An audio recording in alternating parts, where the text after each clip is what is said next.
Sonic the Hedgehog. We all know who he is, right? The super fast, edgy blue hedgehog.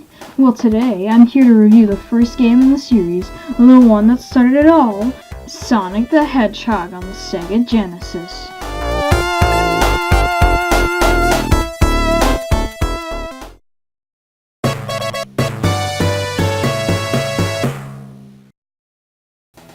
The story of Sonic the Hedgehog. You know what, I'm just going to read you what it has directly in the manual for the Genesis game.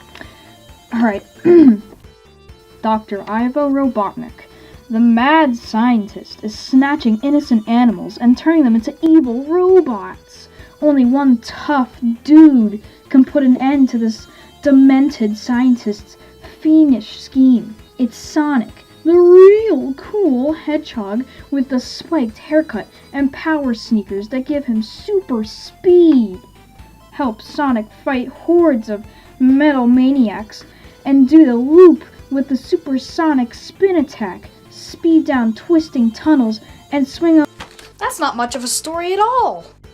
Yeah, so the manual doesn't have much of any story there, so I turned to the mystical world of the internet to give me some insight on what the plot actually is for the original Sonic game.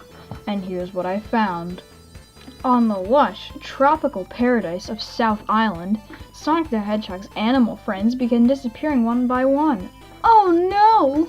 When he discovers that the evil scientist, Dr. Ivo Robotnik, has been kidnapping them and converting them to robotic badniks as part of a plot to collect all 6 of the fabled Chaos Emeralds, Sonic decides it's up to him to save them, and embarks on a quest to free his friends and thwart the evil schemes of Robotnik.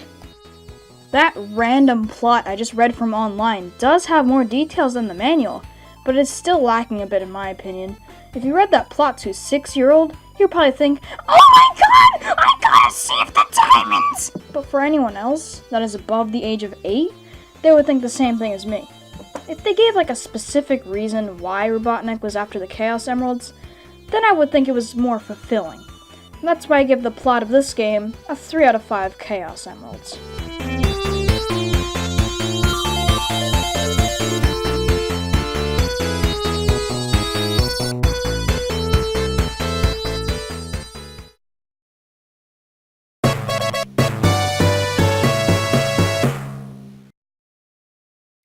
Alright, I don't want any 8-year-olds going in my comment section going, "Oh my god, this game has horrible graphics!" Well, newsflash, this game came out in 1991. 3D graphics weren't gonna reach home consoles until 1995, with the Sony PlayStation. And even then, they still aren't gonna be your premium 3D graphics you have today, okay? So shut up! All jokes aside though, this game came out in the beginning of the 16-bit video game era, so the graphics were pretty much pixel art. But don't be fooled though, as the graphics in this game are really good. I'd still say that Super Mario World on the Super Nintendo had better graphics, but these are still pretty good. It might just be because I'm a retro game fanatic, but I think that these graphics are better than some of the graphics these days. I mean, just look at this. This is from the 21st century, and then compare it to something in the 90s. Look at this. Look at this. This is so much better. As an example, look at the palm trees in Green Hill Zone. They have a 3D look, but they're in a 2D game. It tried to give the illusion of 3D graphics in a time when 3D graphics were not really even a thing. Another example is in Marble Garden Zone. The cylinders that move up and down have a certain glare to them that makes them have a 3D-esque look. And without them, it would just kind of look like they were made out of plastic. That's why I give the final rating for graphics in this game a 4 out of 5.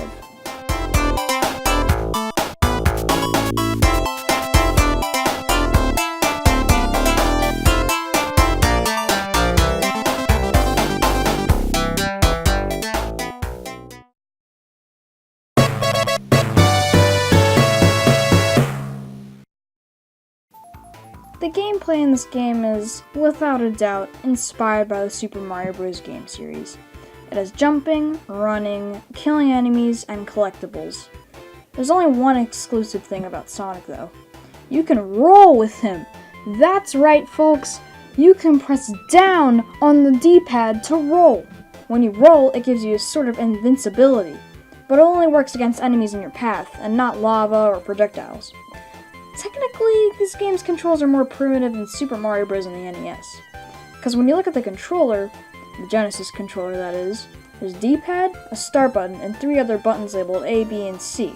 Now, you would have thought that having 3 buttons instead of 2 on the NES would be better, but I guess not, because the D-pad moves Sonic around, who would have guessed, start button pauses, but the 3 other buttons, A, B, and C, and this is where it gets interesting, they all do the same thing, make Sonic jump.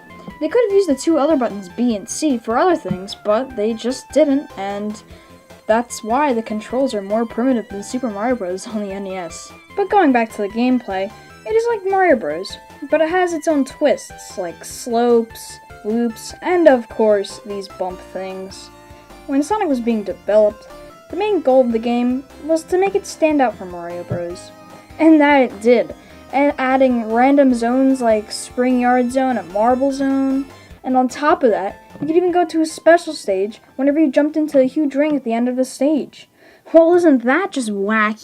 And that is why my overall rating for this game's controls and gameplay is 3.5.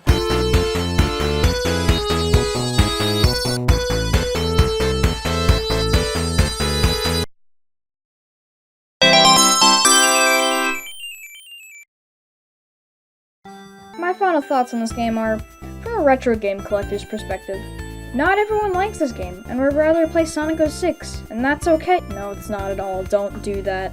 Anyway, I like this game because I actually genuinely think it's good, but I also grew up with it on the PS2, so it might be a little biased with nostalgia. This game is a good break away from the usual Mario formula, adding other things into the mix, and just genuinely being fun. That's why I rate this game a 3.5 out of 5.